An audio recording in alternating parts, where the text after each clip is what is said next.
Hey guys, John here. Welcome to the first video of the Falcon course. And today we're going to be doing something very simplistic. We're going to be making a basic acid arpeggio, and it sounds something kind of like this.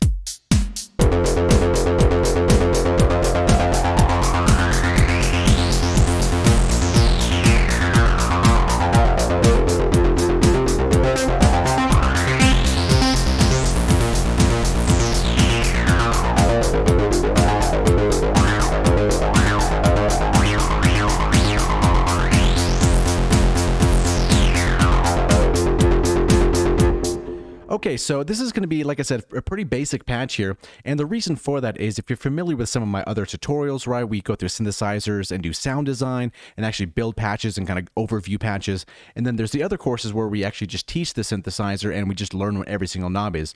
Now, since Falcon is so different, it's so deep, and there's so much to it, it almost made sense to kind of put those two concepts together. So we're going to be learning the synthesizer, but we're also going to be recreating patches in real time so you can follow along and you can kind of just learn new things as each video progresses. So it's going to be kind of a little bit easier to grasp rather than just going through, this is the parts, this is the layers. We're going to be learning as we go, and I think that's a better way to cement the knowledge in here. So if you have Falcon open and you're not going to have this basic acid arp yet, hopefully not. By the end of the video, you should. So what we're going to do here, we're going to mute this for now, and then we're going to click this plus up here. We're going to make a new little part over here. So we're going to kind of just recreate this from the beginning. So the kind of thought process is we're going to need some oscillators, some filters, some modulation, and then also some macros. If you looked over here for this part over here, we have the cutoff, the resonance, distortion, and effects. So basically, here the effects are going to be some delay, some reverb, we're going to have a distortion, and then obviously the cutoff and the resonance of our filter here. So basically, to recreate something like this, let's go over here to the empty section over here, and let's go to edit. So we're kind of greeted with a lot of these windows, the program, layer, key group, oscillator, so on and so forth. So let's go over here to the right-hand side, this bar over here, and this waveform up here. Let's select this analog, and let's drag this all the way in down to our keys, and make sure it's all the way selected just like that. So we have a sine wave to start with. Now we have to always select here where it says A2, and I'm going to go to A1 so we can hear it. So we have a sine wave. Fantastic. So over here in the waveform, let's go to a square wave. Let's kind of bring this down for now. So we have a square wave to work with. Now we want to tune this down one octave. So by default, if you have this loaded up here, this little chain icon is probably going to be on. So let's go ahead and turn that off for you. I already have mine turned off. And that's basically just so we don't have different oscillators linking and doing the same things. We kind of want a little bit of independence here. So for this analog oscillator, this saw or the square wave, let's go to the coarse tune and let's drop this down by one octave by selecting the coarse tune and dragging this all the way down so we have a square wave down one octave. Cool. So now, instead of dragging over here, we can always do it a different way. We can always select this plus here, and then scroll down and select analog once more. So now we have another sine wave. So what we're hearing is going to be this square wave down an octave, and then we hear this sine wave that we just added. So we can always toggle this off here, and now we just listen to our sine wave. So now we want to get a saw wave in here. So let's select this here, and let's go to the saw. And this is fine. Maybe we want to add just a little bit of fine tuning, changing here, maybe like 10 cents or something like that. And then for this, let's add some voices over here on the voices. We can scroll up with our mouse wheel. Let's go up to 4 voices, can be fine now. And then we hear our voices. Now they're going to be mono in the beginning. So let's click the stereo button here, and then let's start spreading these throughout the stereo field. So we have something kind of like that. And then we want to do a little bit more detune here.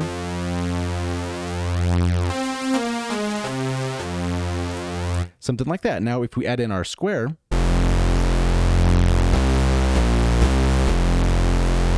so we have pretty much a beefy sound to start working with over here.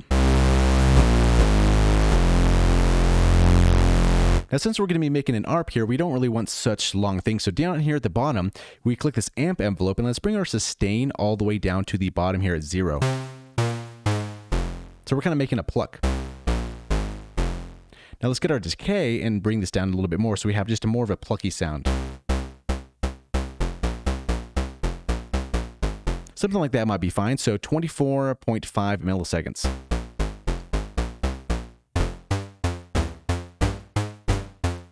Okay, so that's something kind of nice to work with here for a second. Okay, so now we want to start filtering this thing over here. So over here on the effects, let's go to this effects icon here, and let's scroll down till we find filter. And one of my favorites is going to be this bi-quad filter. So we can select this here, and we can drag this all the way to the key group on the effects and drop that on right over here. And now we have a cutoff, resonance, and some key tracking. And it's automatically going to be selected to the low pass. And now we can see that our filter cutoff is working. So now we want to modulate this cutoff. So every time we hit a note, we want this cutoff to move. Because right now it's just kind of static. So go here to the far right here with these three little bars here. And over here on analog ADSR, we can click this right here and then drag this all the way to our cutoff. Now we can bring this down here and we can see this motion here. So our envelope is working. And we can find this here down for where the modulations are, kind of where we did the amp envelope over here, but go over here to the analog ADSR1, and we can always rename this if we want to, but for time purposes, we can just leave this like this is now. So what we need to do is, this is so much influence, this is basically opening the entire filter, and we don't really want that. So this small little bar here, we can kind of drag this here, and this is going to be like the amount of the envelope that we're putting on the cutoff. And if we bring this down here, because it has little effect till it's almost zero, and then it's going to be going the other way into the negative territory, which we don't want. So maybe something small, something kind of like that. And from here, we can kind of just find an easy middle ground for our cutoff. Something like that. So now we want to add a little bit of resonance here. So maybe it's 50%, something like that. So we have that working. Okay, so now we want to add a little bit of effects because our sound is pretty much where we want it for this patch right here. And again, this is a very simplistic thing. We're kind of just running through the basics, getting our oscillators up, our filters, some basic modulation, some effects, and then doing some macros at the very end here. Okay, so once we have this done here, let's go over to our effects here, and let's say the first thing that we want is going to be a little bit of delay. We can go to our effects here, and then we have a lot of effects to choose from. You can totally choose a different one if you'd like to. But for this demonstration, we're going to be using the dual delay X over here. Let's drag and drop this here. So now we have our delay, but it's not going to be in time with our session. So up here at the top, it's kind of hard to see, but there's a little metronome icon. If you click this here, we're going to be locking this to tempo. And now our time knob over here on the left-hand side will be locked to our tempo. So by default, it's 1/16, but let's go something a little bit slower at 1/8. Okay, so we got our delay up and running. Now for our high cut right now, it's at 20K, and that's kind of a bit much. So maybe let's drag this all the way down to maybe 2 or 1K, something around there. And really listen for the sense that once we hit our note, we want those high frequencies in there, but our delays, we kind of want to dull those out a little bit just to get a little difference between the delays and our original signal. And then don't forget the low cut, because once we play lower notes, we don't really want our lower notes going through this delay. So maybe 150, 152 is kind of a good spot to be in. Okay, great. So now we want to have a little bit of distortion, because with this type of acidity vibe, you need to have some type of distortion. So if we scroll down on this list here and kind of look for other different types of things that we'd like, we could scroll down here to drive and distortion. And one of them that I also really like is going to be this diode clipper. So we click this here and drag this right below that one here. So for this demonstration, let's bring down the gain just so we don't hurt our ears, and then really drive this drive knob quite substantially. And then once it's at a decent tonality, we can start bringing up our gain. So now we have some nice distortion.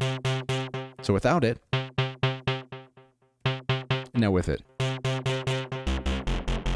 Kind of get that nice, like I said, distortion going. Okay, so we have our oscillator set up. We have our filter with some modulation. Now we have some delay and some distortion. Now we want a little bit of reverb here. So we're going to do the same process here, and we're going to go up here to the top here, and let's select sparkverb and drag this below here. Now for the sparkverb, for simplicity's sake, let's click on the default up here on the top, and then we're going to go over here to the plate, and let's go to a medium plate.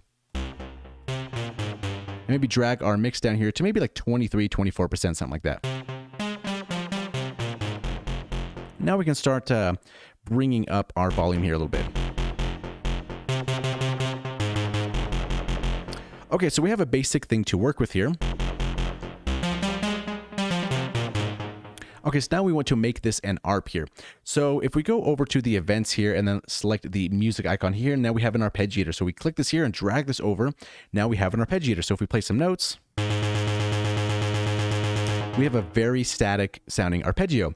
So what's kind of nice, especially in here, is these bars here. So you see that each fourth one is going to be a little bit different color here. So this is going to give us almost a sense of rhythms here. So we have the first ones, let's leave all these up here. Now the lighter ones kind of do a slight drag down, something kind of like this here.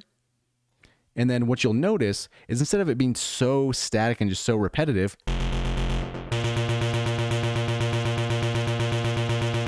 it's going to have that rhythmic da-da-da-da-da-da-da-da-da. It's going to kind of getting you moving a little bit. And you can always go a little bit more drastic if you did something kind of like this, which is something I probably wouldn't do, but this is kind of a good example to see what this is doing.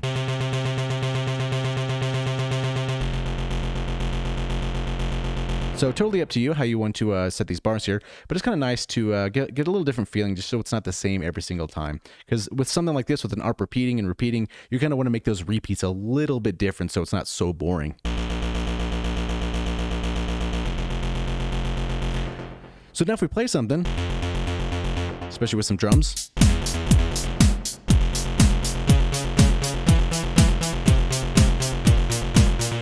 and something I kind of like to do is instead of just being in the same octave, we have our octave switch up here. So let's bring this to 1 here so we have a little bit more notes.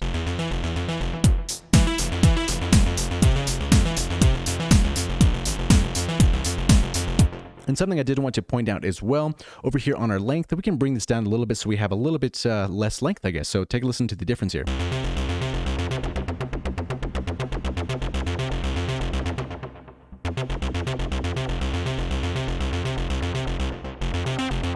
So maybe let's bring this down to like 81% or something like that.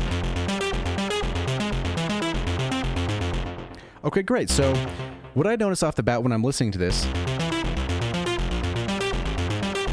we need to clean up our signal a little bit. It sounds a little bit muddy and it sounds like it could get lost in the mix if we have a lot of stuff going and maybe basses or something like that. So in this situation, let's go back to our effects here and let's go back to our effects section here. Now we want to get a simple EQ and kind of just carve out a little bit of that mud that I always hate to listen to. So then over here on our equalizer here, we can go to the digital EQ, which is very nice, by the way, and select this underneath our reverb, and then let's play some notes and kind of just find where that mud is.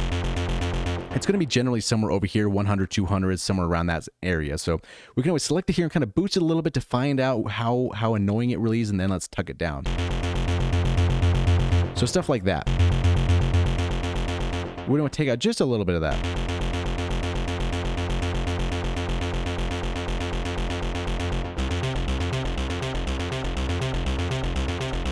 Now, this is one of those subtle things that in the grand scheme of things, when you're just listening to this here, it might not sound like it makes much of a difference. But believe me, once there's a bass in there, there's low end stuff, there's kick drums, there's a lot of stuff in there, this is really just going to clutter your sound and make your whole mix sound muddy. So it's good to take something like that out now. And then also the opposite is true. We can kind of find some spots that we like to really just accent a little bit of the sound here. So something like that's kind of nice.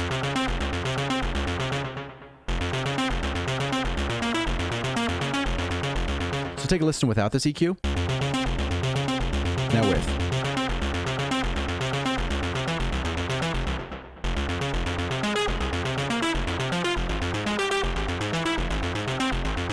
Okay, so now we have our basic patch set up. Now we need to really kind of think about how we want to pilot this thing. So let's go back over here to our edit over here, and then let's find our cutoff, our filter, and our resonance, and start making those as macros so we can control those from the front panel and not have to dive into all this stuff over here.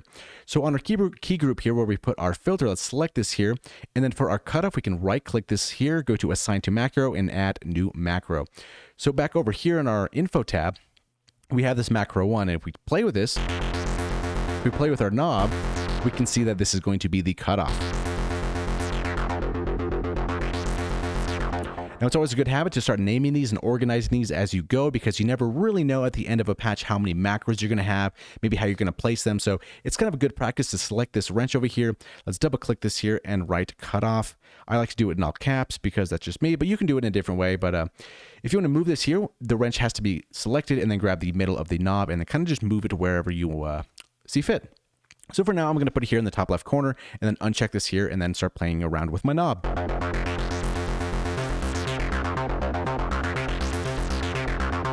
Now, the next thing that I would really like to have here is going to be, you guessed it, the resonance. So let's go over here to the Edit tab, and then over here on our filter again, let's right-click the resonance, and then let's go to Assign to Macro, and then add New Macro, because it's going to be a different control. So same thing here, let's click our wrench here, double-click this here, and call it Res for now, and then drag this next to the cutoff, all nice and organized and neat.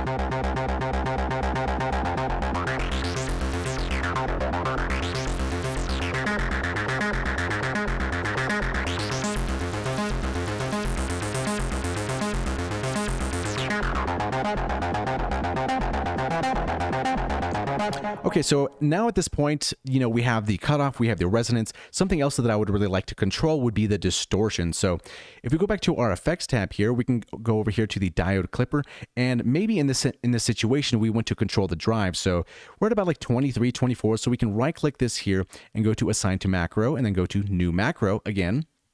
Let's go to our info tab, and it's going to be popped up over here. And again, let's select this wrench here, double click this, and let's just call it dist for now for distortion, and then drag this up next to our resonance here.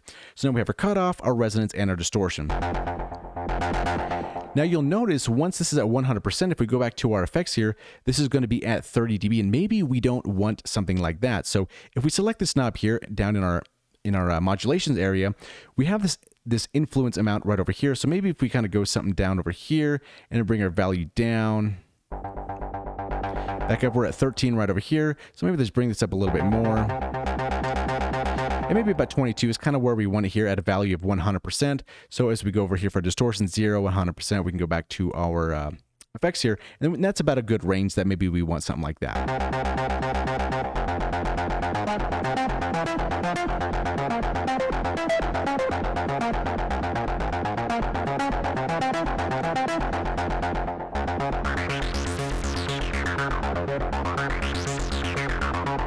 Okay, so now there's two different thought processes. So we have the reverb and then we have our delays. So depending on how you want to set up a patch, you can have a macro just for the delays, or you can have one just for the reverbs.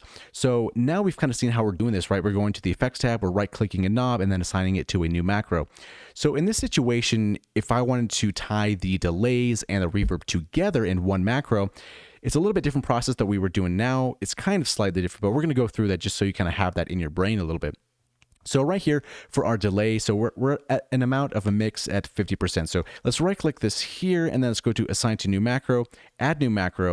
And then over here in our info, so this is going to be our delay, but we want to make an FX knob. So we want our delays and our reverbs to be on one macro. So we can double click this here and let's call this FX for effects, right? So and let's bring this over here next to the distortion here.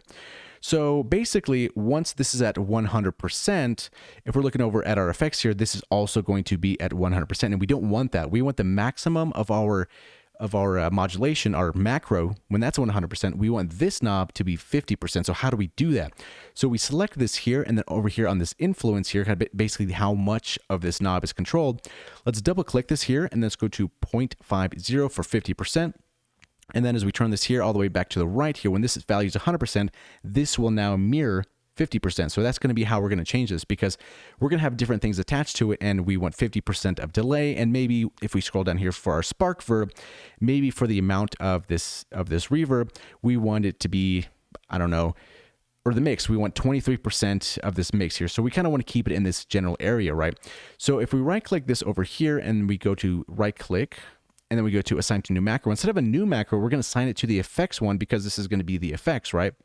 So we're clicking this here, 23.10%. And then again, we can go over here and put 23, or hold on, double click 0.23. And then we can turn this over here all the way to the bottom, which is 0, and then all the way to the top, which is going to be 23. So that's basically the concept, right? So you want to have your main value, your macro at 100%, and then whatever that is, that's going to be kind of how you want to set up the patch within reason, right? So we can always double check this. If we turn this macro all the way down to 0, we can see that our delay is also 0, and then our reverb mix is also 0. Then back over here at the top, it's going to be 100% for the value. So all the way up, our reverb mix for the output is going to be 23, what we just set up. And then also over here for the dual delay, it's going to be 50%, which is what we wanted. So back over here on our info, we can always just start testing our knobs, start playing with our knobs, and seeing what we come up with.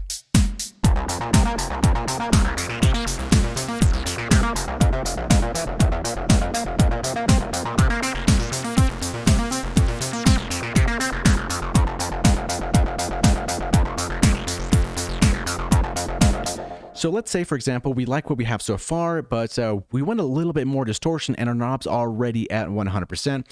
So we always go back into our effects here, and then we're going to go down to our distortion here. And then we want to add a little bit more here. So let's click on our distortion. And what is this? 0.76. So maybe let's double click this here and let's go to maybe 0.80 or something kind of like that. So when this value is all the way at the top, we have a little bit more room to work with. Or we can just go all the way to 100% and then we just turn it here and it's going to go all the way to the maximum value here. So now you're basically having the full control of the distortion here.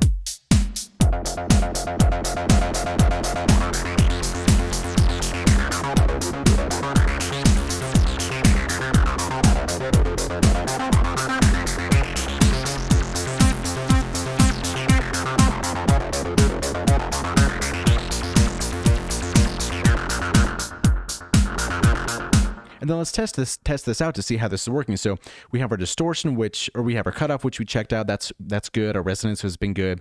And now for our distortion, if we turn this all the way to the left, it's very clean, and it's very distorted, but a very nice sounding distortion at that. Now for the effects. So we hear the reverb, we hear the delay. Let's turn this all the way to the left. It's pretty dry.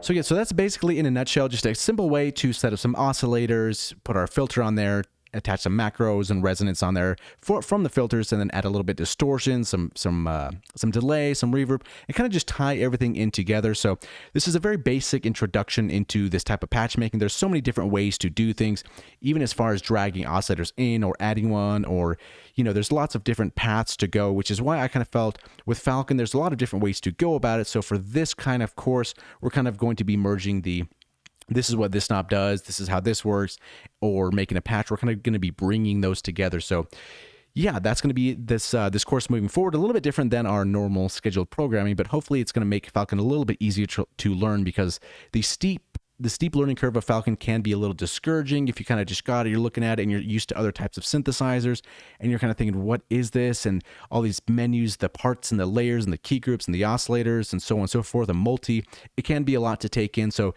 it's a very cool plugin. You just kind of, I think, have to take a little bit of time with it. And with this course, once you're going to start building more patches, going a little bit further every single time, as we get more and more deeper into this video series, it's going to be easier to make more patches, and you're going to kind of start changing things. Maybe I don't want this delay, maybe I want a different delay, and so on and so forth. But yeah, so as always, thank you for watching. Hopefully you learned something, and if there's any suggestions you guys have, please let me know in the video comments below, and maybe that's something we can incorporate throughout the series. So yeah, well, thank you for watching. We'll see you in the next video.